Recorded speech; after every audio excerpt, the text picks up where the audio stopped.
sempre falado, e nós precisamos entender isso de uma forma muito clara, e não podemos ter dúvida disso, que a conversão na vida de um pecador é a maior obra que Deus pode fazer na vida de alguém. Alguém chegar aos pés de Cristo arrependido dos seus pecados e confessando-o como Salvador é uma obra grandiosa ao qual talvez nós ainda não conseguimos mensurar, não conseguimos medir. E à medida que nós vamos conhecendo as Escrituras e conhecendo o nosso próprio coração, a gente percebe que alguém sem Cristo, irmãos, está na pior realidade que nós podemos imaginar. Alguém sem o temor a Deus, alguém sem se dobrar diante do Rei que nós cantamos hoje, está em uma terrível desgraça. E a igreja do Senhor Jesus precisa enxergar muito bem esse retrato feio de alguém sem Jesus. Porque se nós não conseguimos enxergar esse retrato feio de alguém sem Jesus, se nós não pudermos observar essa realidade terrível de alguém sem Cristo, vai matar a igreja. Não vou dizer matar, mas vai trazer frieza ao coração do povo de Deus. Vai ser como aquele médico que tem o poder na mão de salvar alguém ali na emergência, mas aquele médico não faz nada. Por quê? Porque não consegue ver a gravidade daquele paciente que está prestes a morrer. Prestes a morrer.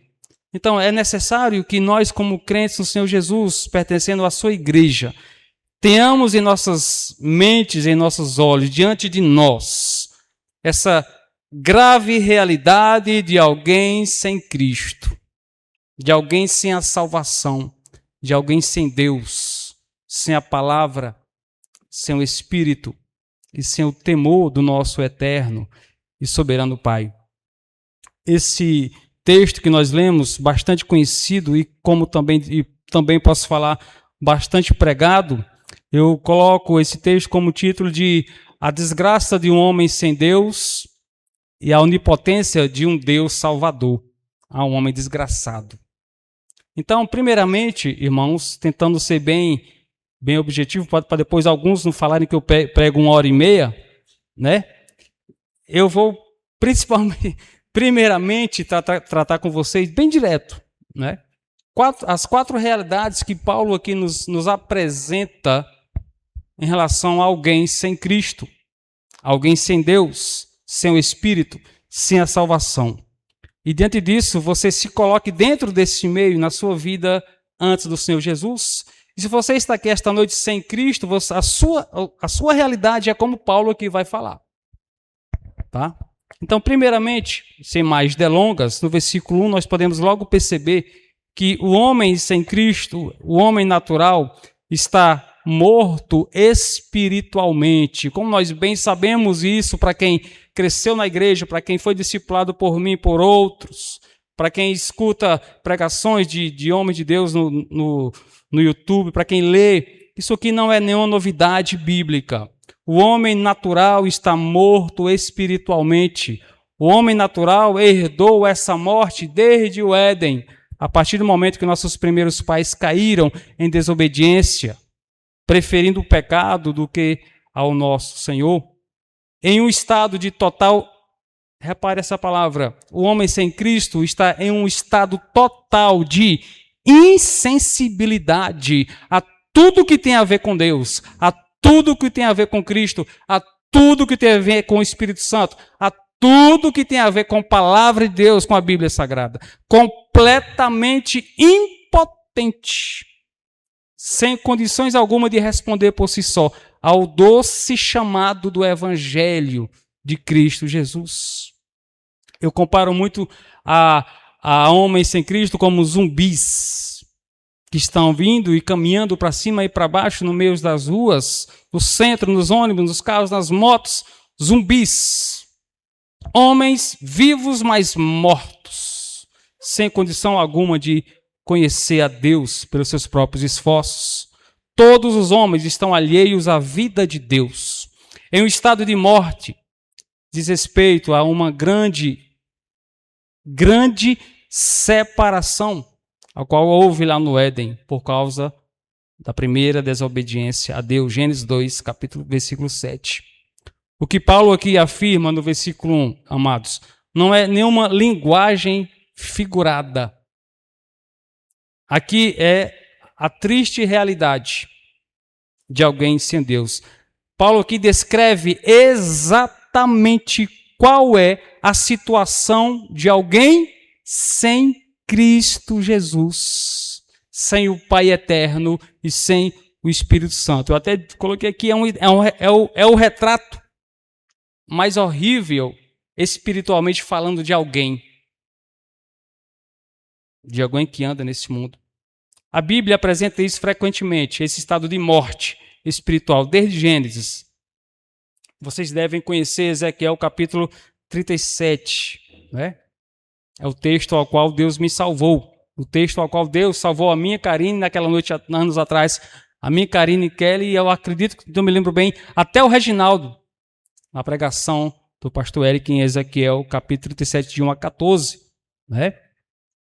Romanos 3, 23, Romanos 7, 10, 24, Colossenses 2, 13. Então há textos de sobra na Bíblia que apresenta o homem em sua morte espiritual, em sua condição natural aqui neste mundo. Alguém morto. Então, a igreja de Jesus existe nesse mundo no meio de mortos. Isso traz muitas implicações para nós e eu quero compartilhar algumas delas no final da nossa pregação, lá para as 11 horas, tá bom? Então, fique ligado. Continuando, o versículo 2, ainda no capítulo 2, versículo 2b, o homem sem Cristo, ele tem um caminhar lado a lado com o mal. Lado a lado com o mal. Você note bem que Paulo usa a expressão segundo o curso deste mundo, versículo 2, no qual andastes outrora, segundo o curso deste mundo. O homem sem Cristo anda lado a lado com o mal, conforme a sua natureza, que é amante desse mundo pecador e longe de Deus. O mundo aqui, vocês devem saber, claro, com certeza, o mundo aqui é todo o sistema de rebeldia a Deus. Valores, princípios, conceitos, práticas. É o mesmo mundo que João, em sua primeira epístola, ordena com que a igreja não ame.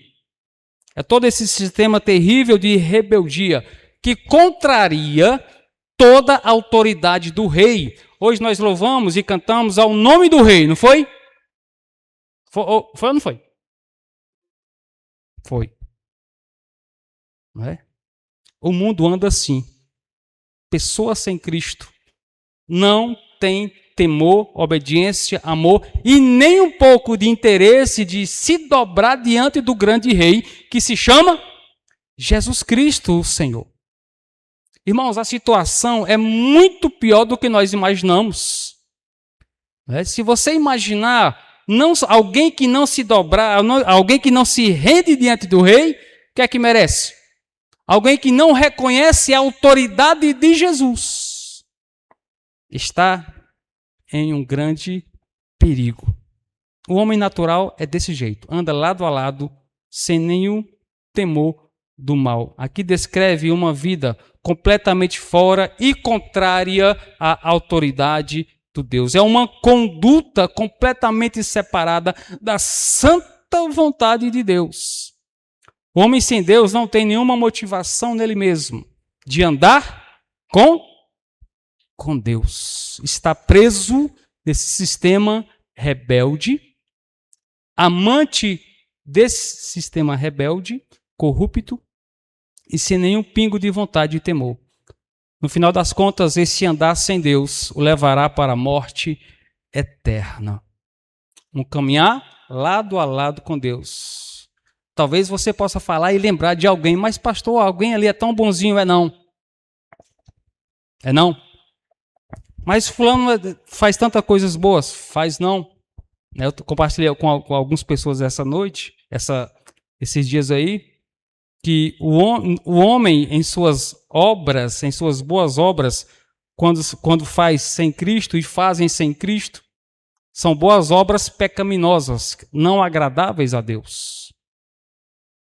É algo terrivelmente ruim de se pensar e doloroso de enxergar essa situação de muitos que estão diante dessa realidade.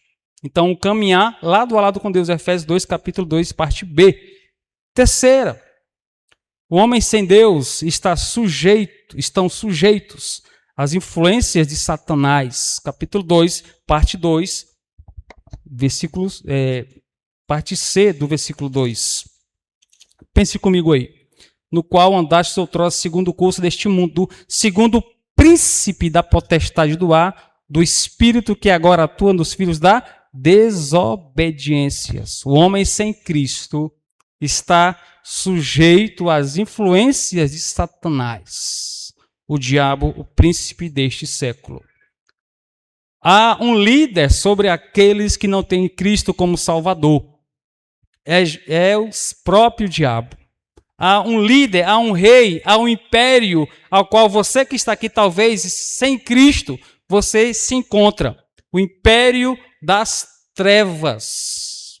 Uma liderança completamente maligna, exercida de uma forma muito forte sobre este mundo. Sobre você que não tem temor a Cristo, que ainda está com o coração endurecido sobre a salvação, que ainda não consegue ver o seu estado de pecaminosidade, pelo simples fato de não confiar somente em Cristo, somente no Rei, Supremo Rei, chamado Jesus Cristo. Uma liderança maligna espiritual. Segundo muitos estudiosos, não resta dúvida que aqui Paulo está falando sobre a atividade forte que Satanás exerce junto com seus demônios neste mundo tenebroso. Uma atividade que exerce com muita força em toda a humanidade. Em toda a humanidade. A palavra príncipe se refere às autoridades que dominam nas regiões, nas nações, nas terras, em tudo quanto é lugar. Que oprimem, que influenciam, que escravizam, que enganam. No texto aqui, aponta para Satanás e suas hostes malignas. O que Paulo tem em mente aqui, irmãos, é o poder do mal, no controle do mal, que quer o mal da humanidade, que quer o teu mal. Vocês estão percebendo que a coisa é muito séria? A humanidade está à mercê de Satanás, que, como Paulo fala aqui, note a palavra muito clara no versículo de número 2, lá na parte C, do Espírito que agora, olha a palavra que ele usa, olha a palavra que ele coloca no texto, que agora atua. Então, indiretamente e por vezes diretamente, o mundo, está sobre esse poder, sobre essa influência maligna, destrutiva e rebelde ao Senhor. É esta a realidade. Não tem aqui que inventar, não tem não tem como deixar mais claro do que Paulo aqui está nos colocando. Esta realidade. É enfatizado aqui a condição desesperadora do homem, meus amados irmãos. A vida sem Cristo está completamente sujeita ao poder do mal. E de forma figurada aqui, Paulo dá nome a uma mãe desses que vivem assim. Filhos da desobediência. Se Cristo não estiver fazendo parte da sua vida, Cristo e somente Cristo, se não há uma rendição total, completa a Cristo e somente Cristo, o homem está nesta condição aqui, completamente sendo influenciada pelo reino das trevas. O homem sem Cristo está sujeito às influências de Satanás. Vocês lembram do que Paulo coloca lá em Colossenses capítulo, se eu não me engano, 2? Onde fala que Cristo nos transportou do reino das trevas. Olha aqui. Reinos das trevas. Você consegue imaginar, desenhar na sua cabeça, pintar na sua cabeça o que representa esse reino das trevas? É o reino ao qual eu vivia, eu pertencia. E muitos ainda estão neste reino. Ainda no versículo 2, no capítulo 2, versículo 3, diz o apóstolo Paulo, na autoridade apostólica, na inspiração do Santo Espírito na sua vida, que o homem é amante, ou se encontra amante de si mesmo. Capítulo 2, versículo 3. Entre os quais também todos nós andamos outrora, segundo as inclinações da nossa carne, fazendo a vontade da carne e dos pensamentos. E aqui ele usa também novamente uma outra figura de linguagem, nos dando uma figura materna. E por natureza, filhos da ira. O homem sem Cristo é amante de si mesmo. E o apóstolo Paulo, que ele está de propósito generalizando. Não há uma figura humana que não pertence e, glória a Deus, não pertence, mas pertencia a esta realidade. Amante de si mesmo. E aqui ele está propositadamente falando que não há, lembre Romanos, não há um justo, nem um sequer.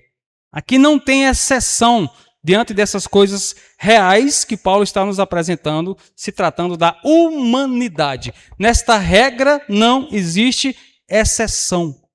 Nasceu de um homem, nasceu de uma mulher, está dentro dessa realidade natural do ser. O apóstolo generaliza esta realidade.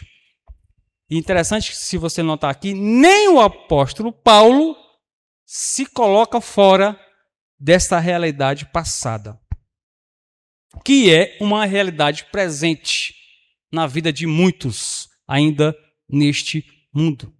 Se por um lado o homem está morto para as coisas de Deus, por outro lado, ele está vivo para o pecado, para uma obediência ao coração, ao mundo e ao próprio Satanás. Totalmente escravizado em sua natureza pecaminosa herdada de Adão e Eva, seguindo suas inclinações, seguindo suas paixões, seguindo seus pensamentos. A palavra carne aqui faz menção ao seu íntimo, ao seu interior, às suas vontades contrárias à vontade santa de Deus.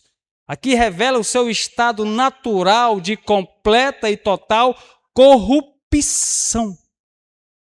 Seu coração completamente, radicalmente depravado.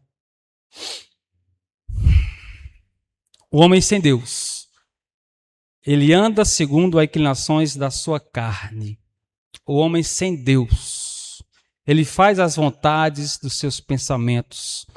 O homem sem Deus, por natureza, está debaixo da ira divina. Filhos da ira, irmãos, significa que o homem sem Cristo, que se o homem não se dobrar, ele vai descansar, se eu posso falar assim, descansar nos braços da ira de Deus eternamente. Na verdade, a palavra descansar não se encaixa aqui, não é verdade? Mas o homem sem Deus vai viver eternamente um tempo sem fim no inferno, experimentando eternamente a ira de um Deus irado, a ira de um Deus justo, a ira de um Deus que, mesmo sendo assim, mesmo manifestando essa ira, é um Deus amoroso, porque vai salvar pessoas deste mundo. E aí? É bom ouvir isso? É não, né? Eu falo disso algumas vezes. Uma vez eu preguei algo parecido com isso lá no sítio São José, no culto campal, e o dono da casa era... Não vou dizer o nome não, porque está gravando, né? Aí ele perguntou depois, pastor, o senhor começou pregando só coisa ruim? O senhor só pregou coisa ruim? Não, preguei só coisa ruim não, eu preguei uma realidade ruim, mas eu apresentei algo bom no final das contas, mas saiu tudo bem e ele não ficou com raiva de mim não.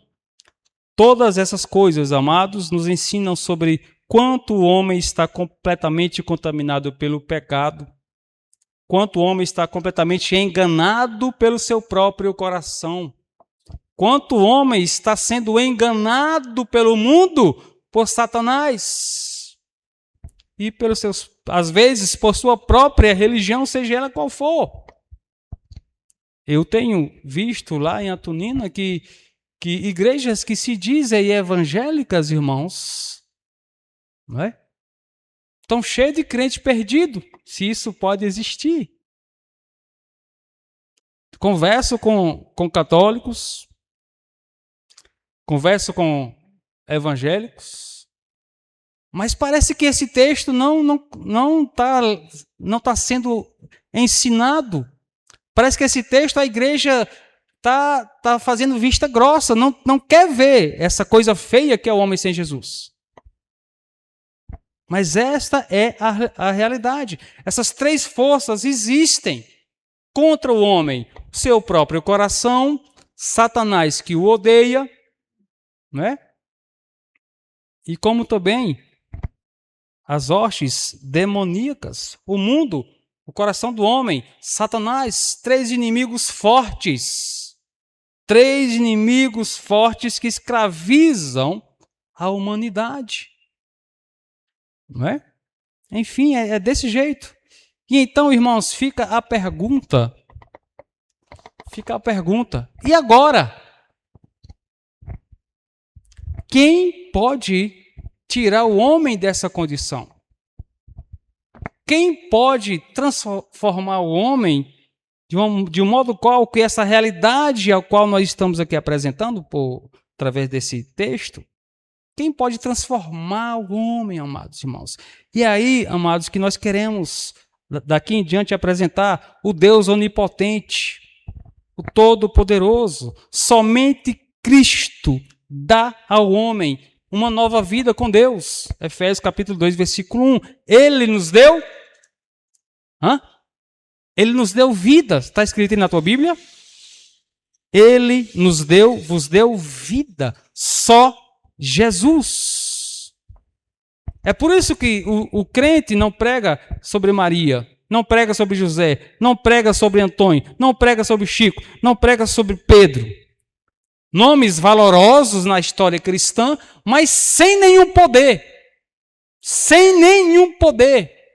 de conceder graça salvadora. É porque só Jesus é a fonte de graça.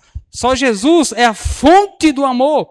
Só Cristo, capítulo 2, versículo 4, parte A. Só Deus em Cristo, sendo rico em misericórdia, pode tirar o homem dessa condição triste e desgraçada. Somente Jesus. Somente Deus, sendo rico, aqui no versículo 2, capítulo 2, 4b, só Deus tem esse grande amor. Só Deus pode ter e tem esse grande amor. Amor capaz de ser revelado através da morte cruel de Cristo Jesus. Somente Deus estendendo sua graça até nós. Versículo 5. Somente Deus com seu poder de nos ressuscitar de forma espiritual. dessa morte espiritual a qual nós estávamos. Versículo 6. E juntamente com ele nos ressuscitou. Aqui está em contraste com a morte que estávamos lá no versículo 1. Só Cristo Jesus tem esse poder. Outro nome não há igual. Nenhum nome chega aos pés de Cristo. É só Jesus. Manifestando o amor de Deus na cruz do Calvário, ao morrer pelo seu povo. Somente Deus, que é fonte de toda graça, de todo favor imerecido. Só Ele concede essa graça que salva. Só Ele concede essa graça libertadora, transformadora. Somente Ele, em Cristo Jesus, com a ação direta do Espírito Santo do Senhor, regenera. Somente Ele é capaz de dizer que em Cristo agora sou nova criatura. Esse texto, irmãos, exalta o Deus de graça, o Deus de amor, o Deus de glória, o Deus de misericórdia, o Deus onipotente, o Deus que faz o impossível. O impossível, que realmente, diante da condição que nós apresentamos hoje, o impossível só é possível quando Jesus entra na história de alguém. O impossível de Deus só acontece pelo poder eterno do Senhor Jesus Cristo, o autor da vida, o consumador da fé, aquele que em glória morreu, mas aquele que em glória ressuscitou. Aquele que pisou na cabeça da serpente, nos dando a gloriosa esperança de perdão, de vida eterna, de esperança certa diante da nossa realidade triste, a qual o próprio Paulo aqui nos apresenta. Toda glória, irmãos, somente a glória a Jesus Cristo. Somente a Jesus, toda honra e toda glória. E agora, apresentamos a triste e a horrível realidade de alguém sem Jesus. Paulo também nos apresenta que essa triste realidade só muda por conta de Jesus. E quais são os resultados disso? O que isso implica na vida do crente? Rapidamente aqui no versículo 10. Aqui entra a responsabilidade de uma igreja que crê no que Paulo aqui nos ensinou. No versículo 10, de forma prática e bem objetiva, Paulo aqui nos apresenta o resultado da transformação que Jesus Cristo fez na vida de um pecador perdido. E o que é que diz o versículo 10? Pois somos feitura dele, criados em Cristo Jesus para boas obras, aos quais Deus de antemão preparou para que andássemos nelas. Isso aqui é para a igreja. Se você reconhecer os seus pecados, sua impotência diante da salvação de Deus na sua vida, se você realmente compreendeu que as tuas obras não valem nada quando se trata da salvação, você um dia chegou aos pés de Cristo, reconhecendo a sua desgraça e clamando por graça. Se isso aconteceu comigo e com cada um de vocês aqui, nós temos que demonstrar essa transformação ou essa realidade mudada através do que Paulo aqui está falando. Boas obras, novas criaturas em Cristo para boas obras.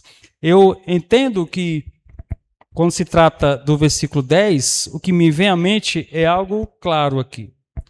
O que significa essas boas obras? Como me apresentar ao mundo, diante do mundo, como nova criatura, vivendo o versículo 10. essa nova criação, essa feitura feita por Jesus, a nova criação que sou eu em Cristo Jesus, óbvio aqui. Não me vem à mente outra coisa a não ser um caminhar semelhante ao de Cristo.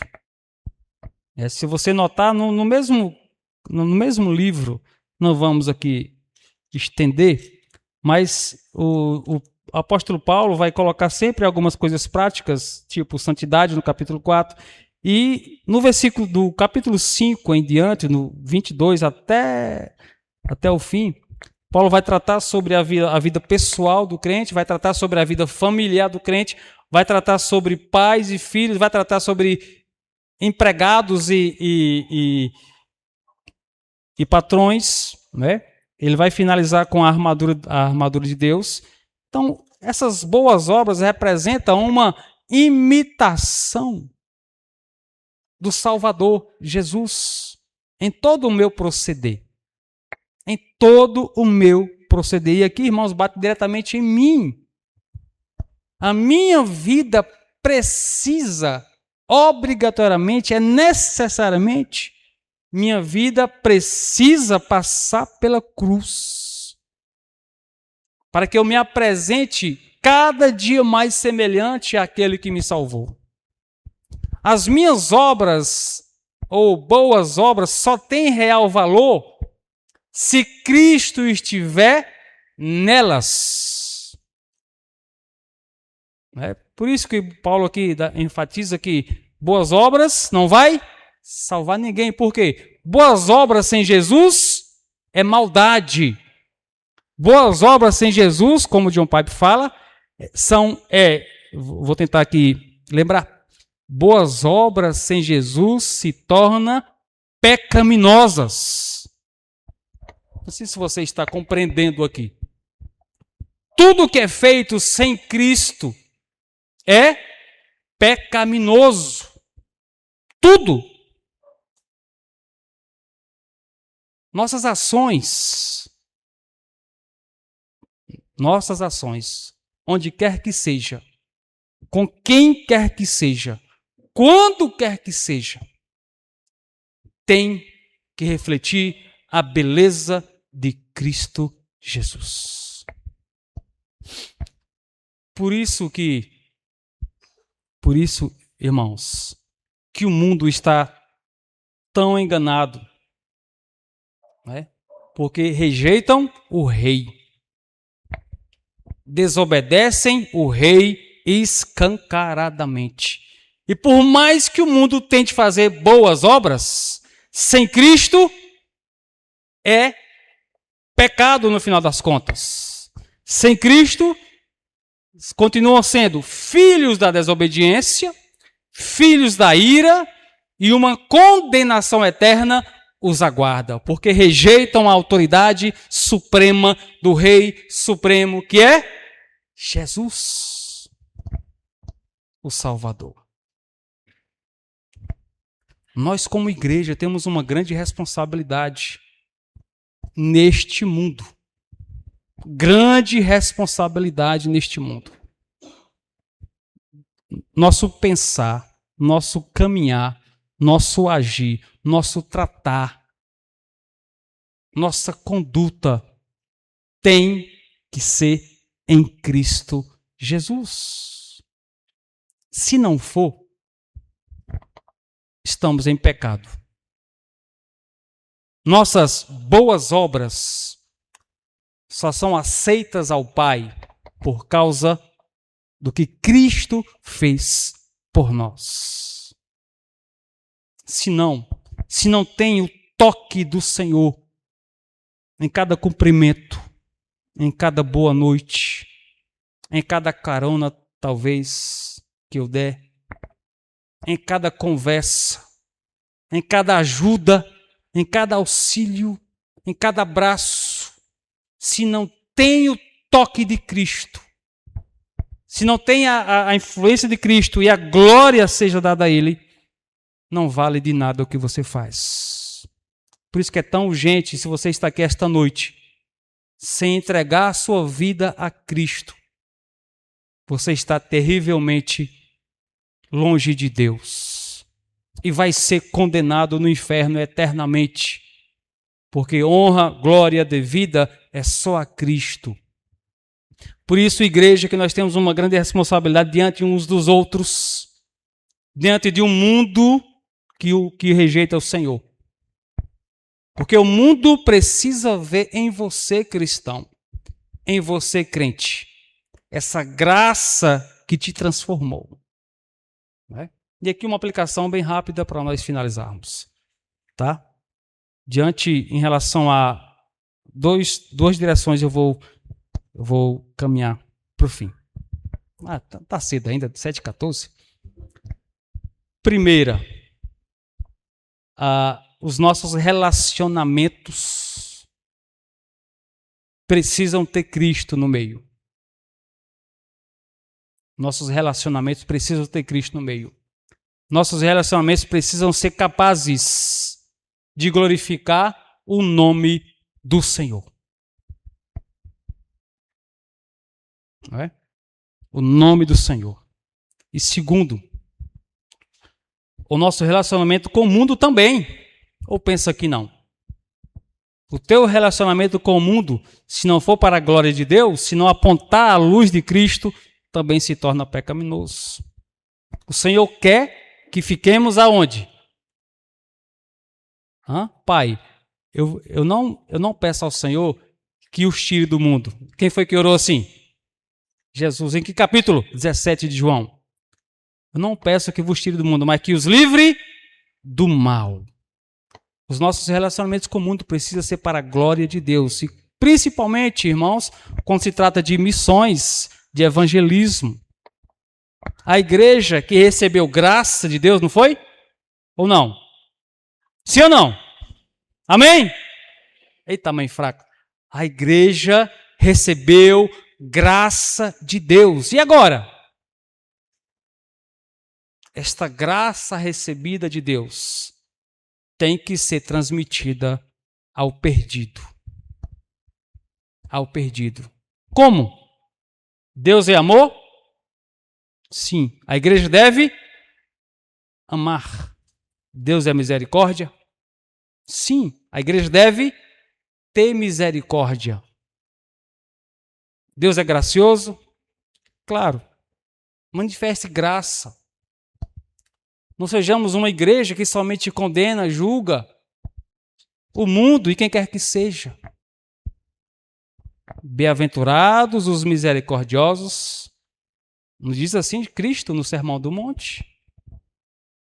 Nós precisamos viver uma conduta que esteja refletindo o amor de Deus, a graça de Deus, a misericórdia de Deus, a compaixão do Senhor, a esse mundo que está horrivelmente perdido e que muitas vezes nós só chegamos para logo lançar e dar aquele empurrão final para caírem no inferno. Irmãos, eu tenho aprendido, eu tenho tentado exercitar isso em um contexto ao qual o Paulo aqui nos deu, lá em Antonina do Norte.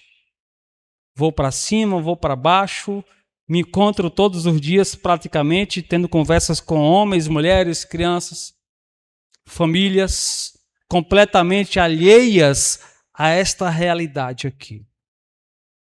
Amantes do mundo, influenciados por Satanás, mortos espiritualmente, sem temor algum à autoridade bíblica revelada aqui para nós, pessoas completamente ignorantes a essas realidades espirituais. Eu devo exercer compaixão, amor, misericórdia aos perdidos, que assim como eles, quem é que andava também? Nós, eu e vocês. Nós temos um grande papel nesse mundo, irmãos. Eu encorajo sempre algumas igrejas lá no interior de que a igreja é importante para o mundo. Nós somos um grupo de pessoas importantes para este mundo aqui. É a igreja que é a luz do mundo, é a igreja que é o sal da terra, é a igreja que foi escolhida para proclamar, é a igreja que foi eleita para viver no tempo presente as perfeições de Cristo Jesus manifestada sobre nós. Temos misericórdia, temos compaixão dos perdidos, glorifiquemos o nome do Senhor pela autoridade máxima que Ele é, pelo meio salvífico que Ele nos concedeu, Cristo Jesus, pela sua graça, amor, misericórdia, compaixão, tudo, enfim, no final das contas, que o nosso ser completo seja capaz de glorificar o nome de Cristo, de tal modo que o mundo possa me ver como parecido com o Senhor. Não é? Eu sempre digo que esse texto me coloca no meu devido lugar, como alguém completamente dependente da graça de Deus. Como alguém completamente chamado, né, para boas obras. E essas boas obras significa Cristo Jesus em minha vida, sendo aquele que agora nele me influencia. Os seus valores, o seu comportamento, cada passo de Cristo, cada fala de Jesus precisa exercer um poder transformador na minha vida, todos os dias. Não acabou não, todos os dias, até chegar na eternidade. Então eu apelo aos nossos corações, se você é crente no Senhor Jesus, olhe para Cristo a cada momento, a cada instante, cada situação, cada momento da sua vida, enfim. Na igreja, na família, na vizinhança, no trabalho, aonde você andar, deseje com que os outros possam ver Jesus em você. Faça com que a luz de Cristo brilhe através da sua vida, em qualquer ambiente que você andar. Qualquer ambiente. Não é? Porque o mundo precisa dessa luz. E a igreja é a luz do mundo. Amém? Eu vou orar para que o Senhor nos ajude, irmãos, a ver esse texto de forma mais prática, não é? A você tentar conseguir enxergar sua vida passada e sua vida presente com Cristo. Que você seja uma grande bênção nesta igreja, neste bairro, neste mundo, aonde quer que você esteja. E que se você está aqui sem Cristo Jesus, sem confessá-lo unicamente, completamente, exclusivamente, o tempo é esse. Entregue a tua vida a Cristo. Espere não. Não espere chegar no inferno para se arrepender, porque lá será tarde demais. Se humilhe na gloriosa presença de Cristo Jesus e creia nele como seu único e suficiente Salvador. Amém? Vamos com as nossas cabeças e fique orando aí enquanto eu tomo um golezinho d'água.